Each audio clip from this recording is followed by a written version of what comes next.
Benno tourne. 1 minute dans un sens, puis 1 minute dans l'autre sens, et ce pendant 1 heure. Il ne s'agit pas d'une potion magique, mais d'une préparation utilisée pour fertiliser les sols. La recette est simple, de l'eau tiède à laquelle on ajoute de la corne de vache.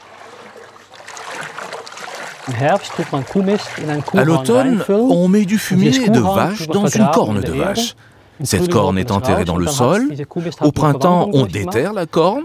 Le fumier s'est transformé. Je mélange ce compost avec l'eau. Ce compost donne son énergie à l'eau. La préparation est ensuite dispersée sur les terres. Cette préparation est une des bases de la biodynamie. Dans la pharmacie steinérienne, on trouve aussi les tisanes de pissenlit, de valériane ou de camomille, des méthodes naturelles pour soigner animaux et plantes. Ces techniques ont été proposées par Rudolf Steiner en 1924. À l'époque, il vivait sur ces collines au sud de Bâle, où il avait fait construire le Goetheanum en hommage à Goethe, son maître à penser.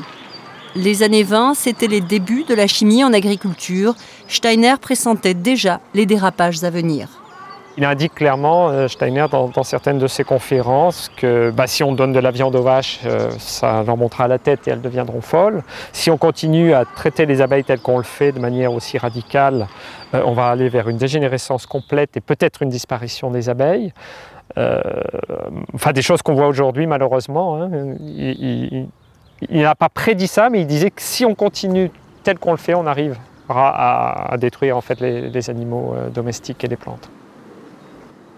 Cette maison à l'architecture organique est le siège de la biodynamie. Elle regroupe 4500 paysans de par le monde. En Alsace, une cinquantaine d'agriculteurs y adhèrent. Parmi eux, Étienne Fernex. Au pied du Jura alsacien, il élève chèvres, poules, cochons laineux et vaches. La reproduction de ces animaux se fait naturellement, sans insémination artificielle. Le travail de la terre est peu mécanisé. On cherche un rendement, il faut que nous vivions, et il faut qu'on fasse vivre et qu'on apporte de la nourriture aux personnes qui vivent sur cette planète. Mais en même temps, on ne peut pas forcer, brutaliser le sol et épuiser le sol.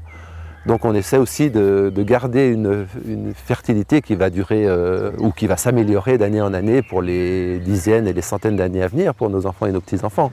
Des études scientifiques démontrent qu'en biodynamie, la terre est plus fertile qu'un sol conventionnel et même biologique. Une agriculture en somme plus bio que bio.